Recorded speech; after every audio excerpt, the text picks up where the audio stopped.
When family rejects your child, the day everything changed. There are moments in life when the floor disappears from beneath your feet and you don't even have time to scream. You just fall. And the worst part isn't the falling itself, it's that you trusted the floor to hold you. You built your entire weight on it. You walked across it every single day for years without questioning whether it was solid. And then one ordinary afternoon, somewhere between a freeway on-ramp and an airport terminal, the whole thing gives way in the span of a single phone call. That's exactly what happened to me on the day before Thanksgiving. And I want to tell you everything, not just the headline version that fits in a caption, but the whole truth, the kind that takes years to understand and even longer to say out loud. My daughter Ivy was 6 years old that year. 6 is a magical age. Everything is enormous and wonderful and full of possibility. At 6, a stuffed animal is a real companion. A trip to Grandma's house is not just a visit, it's practically a national holiday. Ivy had been counting down the days like it was Christmas morning and her birthday and a trip to Disney World all folded into one. She had made little handmade place cards at school, the kind where the turkeys look like they survived some kind of small paper disaster, but the love in every crooked line was absolutely real. She had written everyone's names in her best 6-year-old handwriting. She had packed her little stuffed fox so he wouldn't miss Thanksgiving either. I want you to hold that image for a moment. A 6-year-old packing a stuffed fox so he can have Thanksgiving too. That is the kind of person my daughter is. That is the heart I was trying to protect. We were already on the freeway heading to the airport when my phone rang.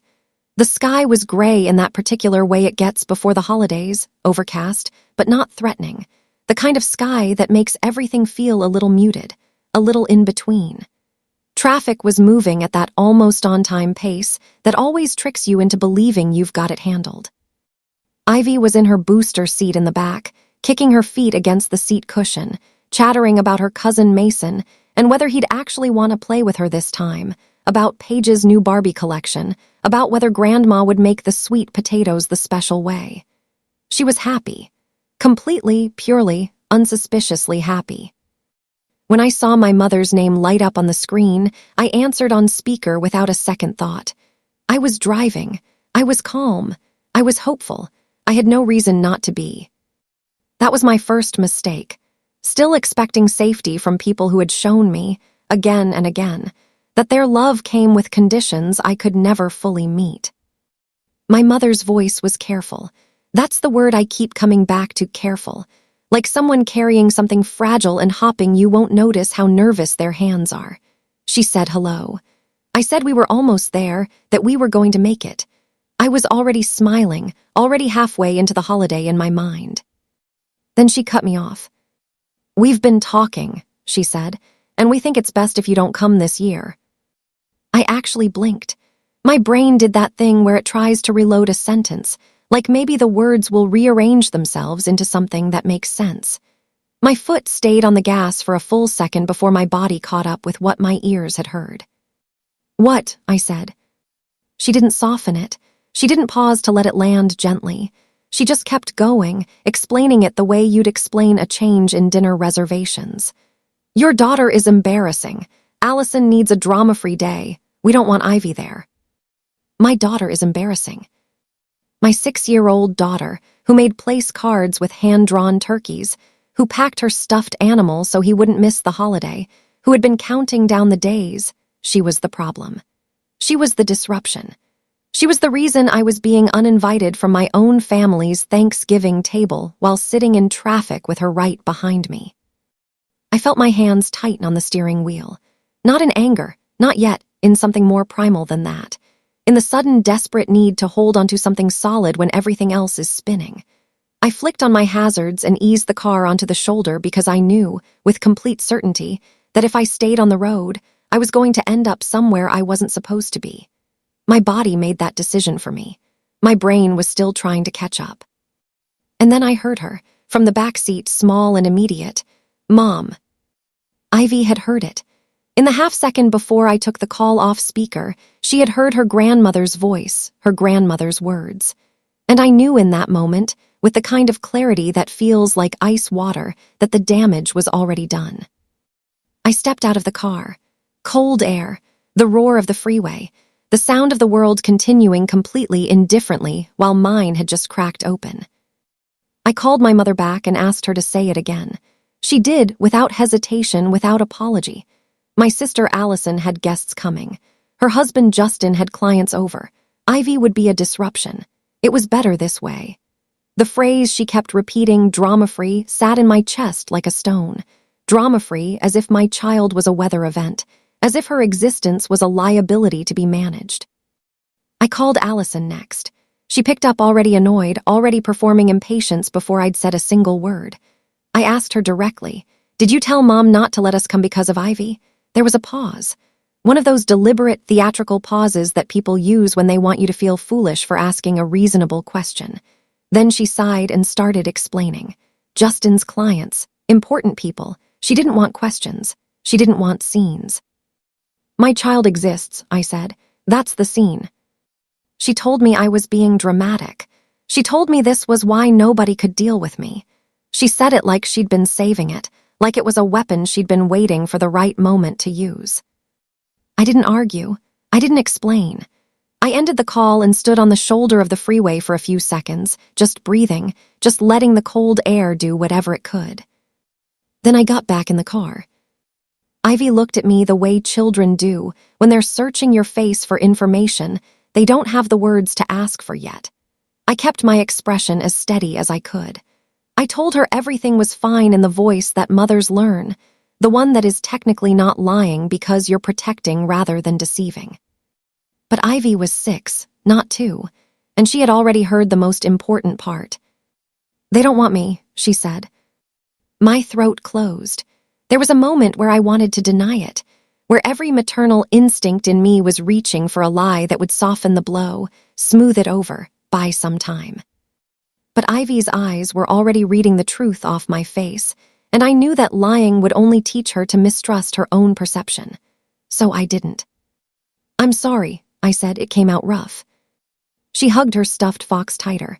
Like if she held on hard enough, something would stay good. I sat there looking at the airport signs in the distance, signs we weren't going to follow anymore, and I made a decision. Not a dramatic one, not a revenge-fueled one, just a quiet, clear-eyed one. We were not going to let this day be about them. I turned the car around. I drove us to an ice cream shop because I didn't have a better plan than that, and sometimes when a heart is broken, the only answer you have is sprinkles. I told Ivy to pick whatever she wanted. 2 scoops. She looked at me with those careful eyes.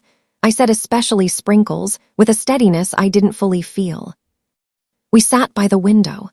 Ivy stared at her sundae and didn't eat it, which was the only thing more heartbreaking than everything that had already happened that day. The table next to us had a family, an older couple, their daughter, and a little girl around Ivy's age. They were just together, easy, comfortable, nobody earning their right to be there. I looked away fast. It didn't help. The older woman leaned toward me. She had kind eyes and the quiet confidence of someone who has lived enough life to recognize when a stranger is barely holding it together. She asked, gently, if I was okay.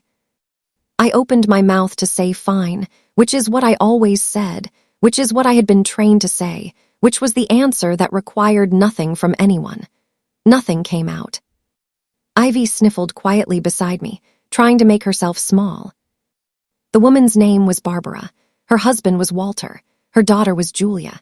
And before I could find the right polite exit from the conversation, their little girl Mia walked up to Ivy and introduced herself with the complete fearless directness that only small children possess. "I'm Mia. Do you like unicorns?" And just like that, Ivy's shoulders dropped 1 inch, then another. She followed Mia to the play corner like her body remembered how to be a kid.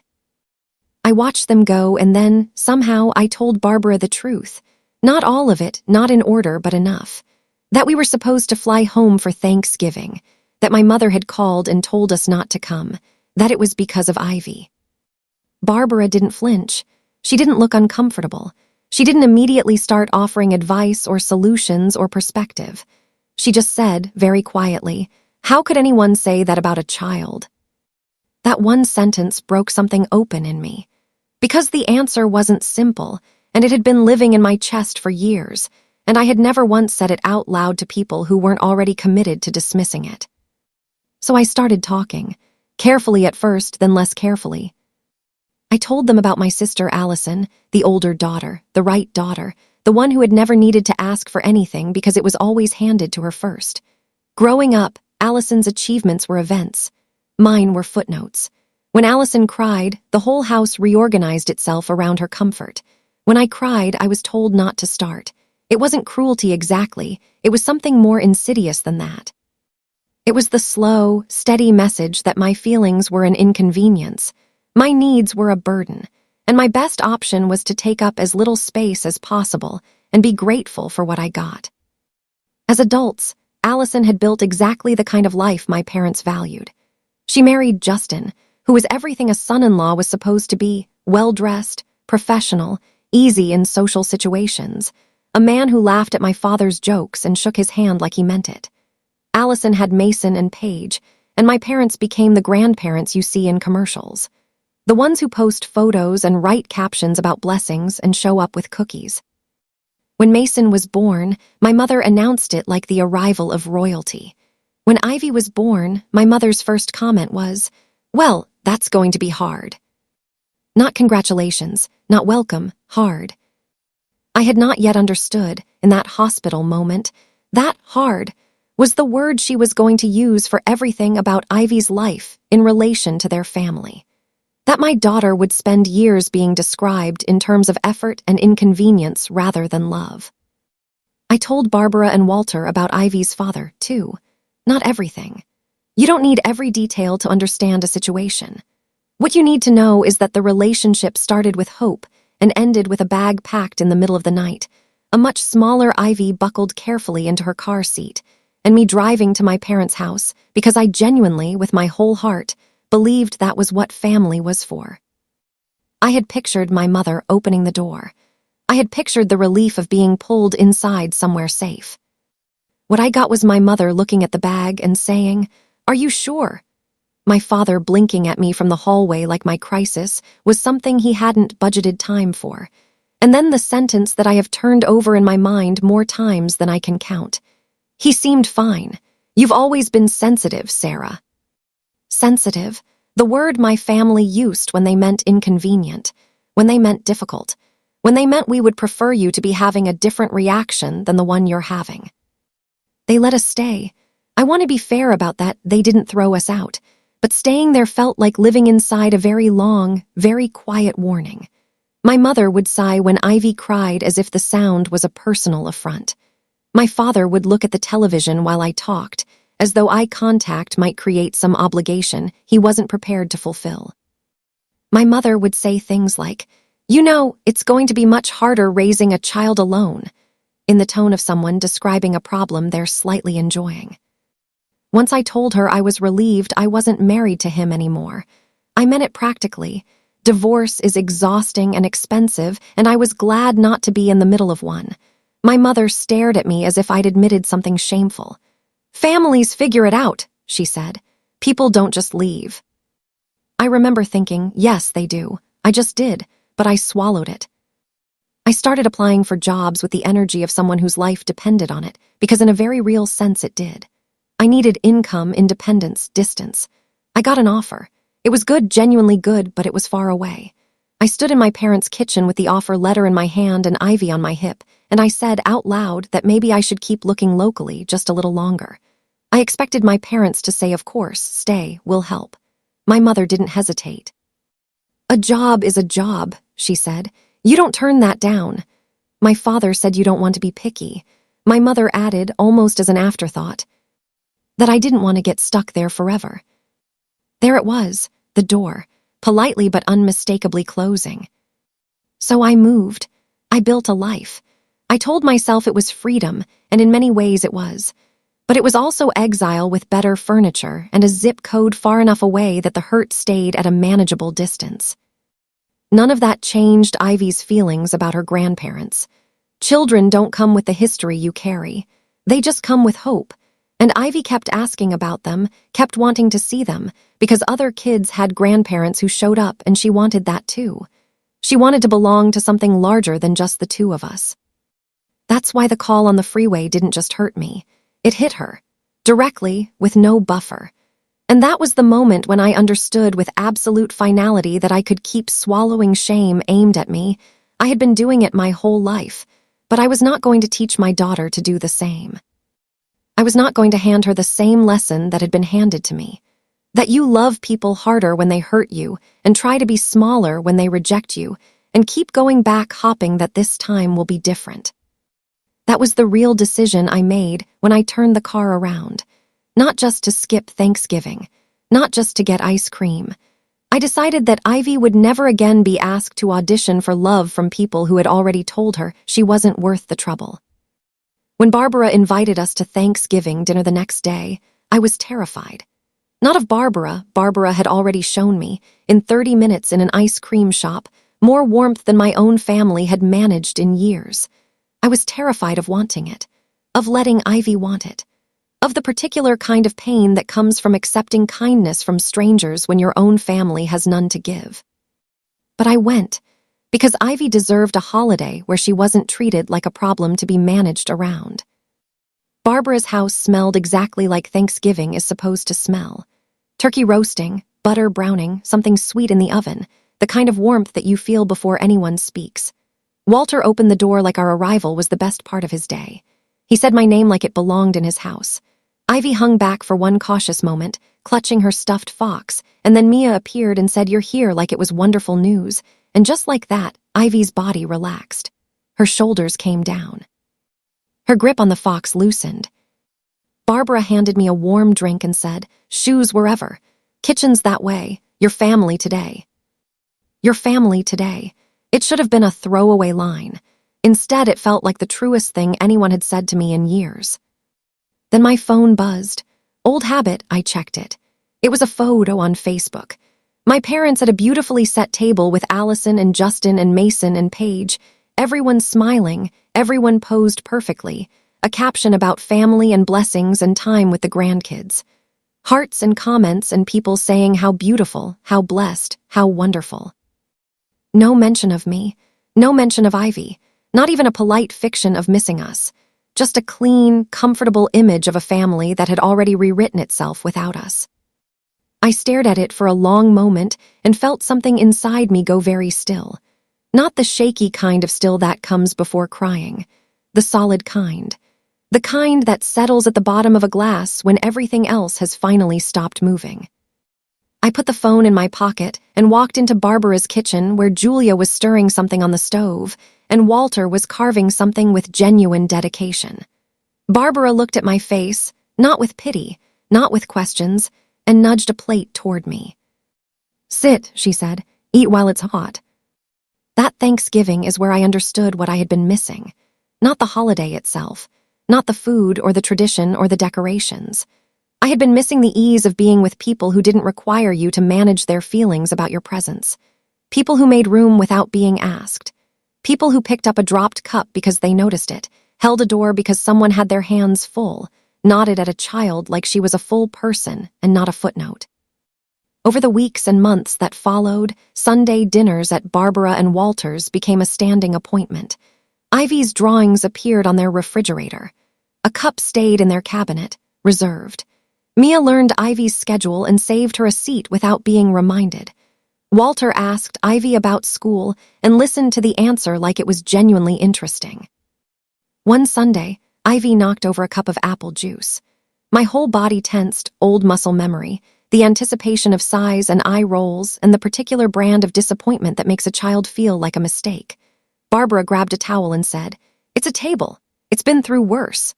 Walter looked up solemnly and noted that he had once spilled gravy on a Thanksgiving centerpiece in 1998 and the family had survived. Ivy laughed. A real, unguarded, full-body laugh. The kind you can't fake. That laugh was a milestone I hadn't even known to hope for. And then one afternoon, Ivy ran into the kitchen, arms open wide, shouting, "Grandma Barbara." I held my breath. I had not prepared for this, had not coached it, had not warned Barbara, had not set expectations in either direction. I was braced for the gentle correction, the soft redirect, the well-meaning, "Oh, sweetheart, I'm not really your." Barbara turned around, opened her arms, and said, There's my girl. I had to excuse myself to the bathroom for a full minute. Standing at the sink, looking at myself in the mirror with wet eyes, furious at the simple, devastating unfairness of it, that love could be this easy when people simply chose it, that it had been this available all along.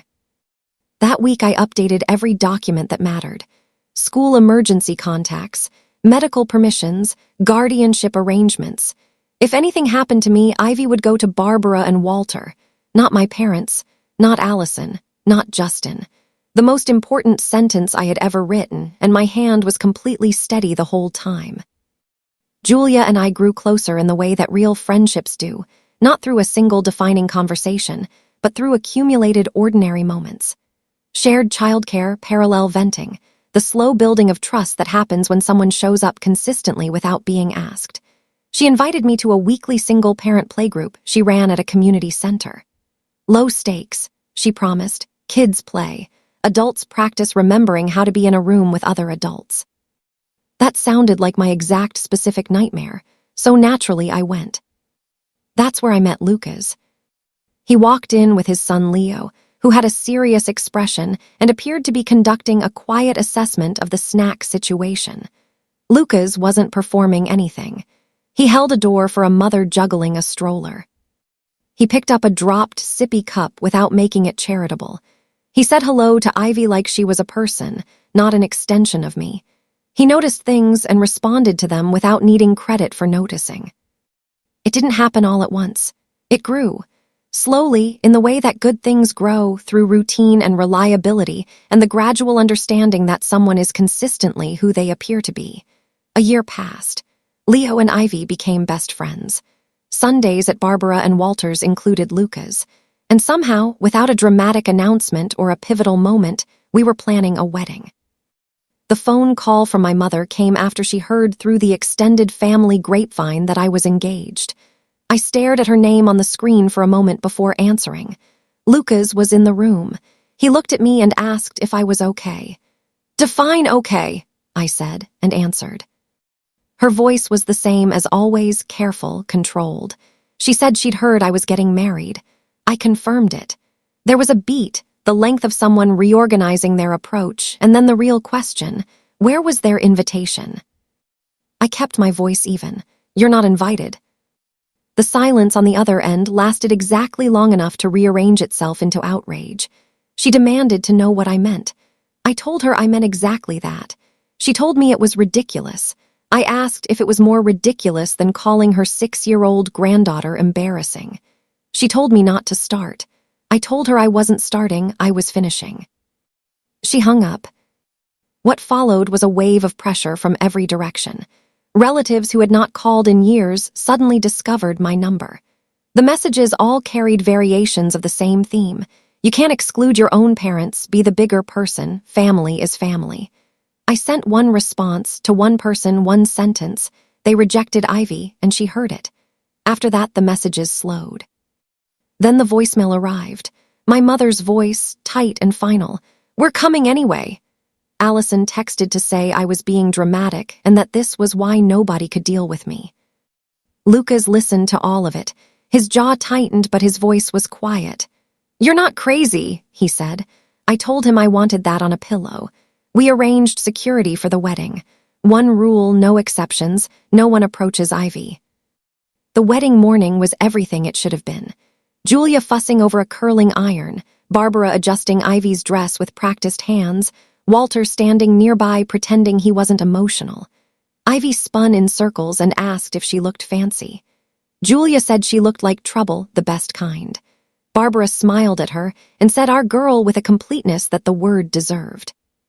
Then the coordinator came to tell me my parents were outside, and Allison's family. My pulse spiked the way it always does with them, that conditioned alarm system that has never fully unlearned their presence as a threat. Lucas appeared beside me immediately, already asking if I wanted them removed. I looked at Ivy.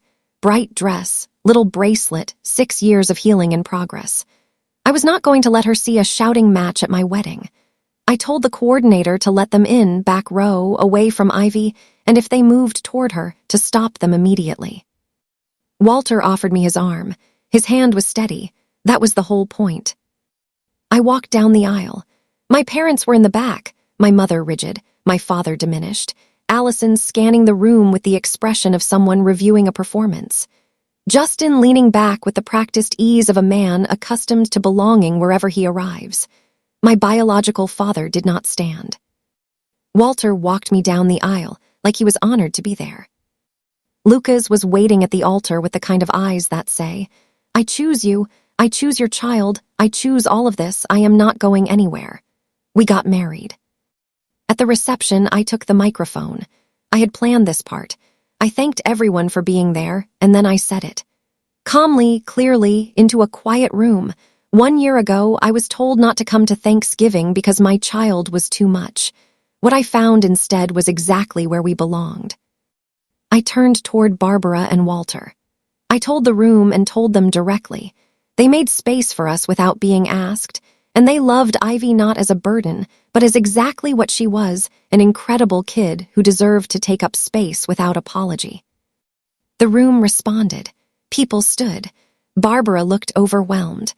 Walter looked proud in the way only people who have genuinely earned the right to be proud look. I said Julia's name, told her she had become the sister I had always needed. Then, because I was at my own wedding and the truth was the only gift I had left to give, I looked at the back row.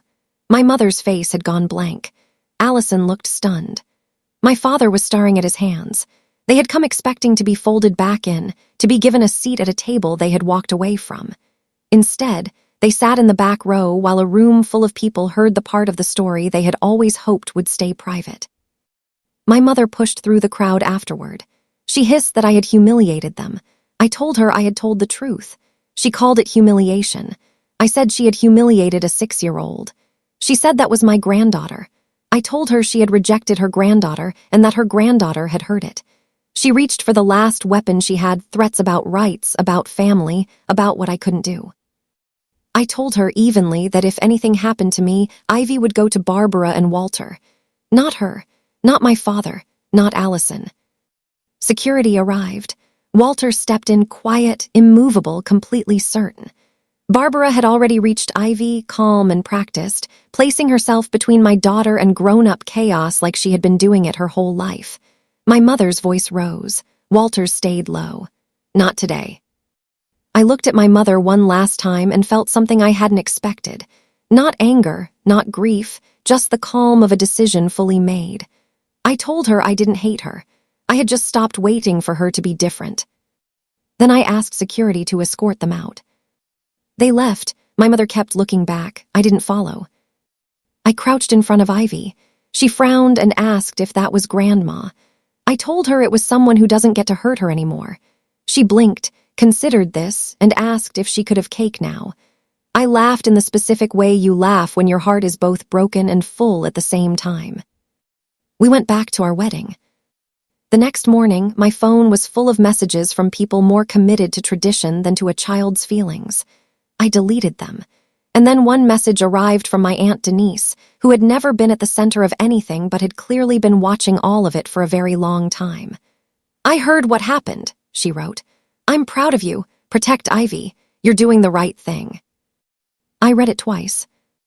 Then I wrote back, "Thank you." And for the first time in my life, I understood what it felt like to say that and mean it completely, not as politeness, not as reflex, but as genuine, uncomplicated truth. I want to end by saying something directly. I did not walk away from my family because I gave up. I walked away because staying required me to teach my daughter that she had to earn love by making herself invisible, that her feelings were dramatic, that her presence was a disruption, that the right response to being rejected by the people who were supposed to love her most was to try harder and ask for less. I wasn't willing to teach her that, so I found her family that didn't require a lesson like that. I found her Walter, who asks about her week like the answer matters. Barbara, who opened her arms and said, "There's my girl," without hesitation. Mia, who saved her a seat. Julia, who slid her an extra role without making it a production. Lucas, who looked at her like she was someone worth choosing. That is what family can look like, when people simply decide to love without conditions attached. Ivy still asks questions sometimes. She's older now, and the questions are more complex. But she knows, without having to wonder, that she is not a burden. She is not embarrassing. She is not too much. She is exactly enough. She always was. It just took finding the right people to prove it. If this story resonated with you, if you've ever felt like you were on the outside of a family that was supposed to be yours, I want to hear from you in the comments. And if you know someone who needs to hear that they are allowed to stop waiting for people to change, share this with them. Subscribe for more stories about the families we lose and the families we find.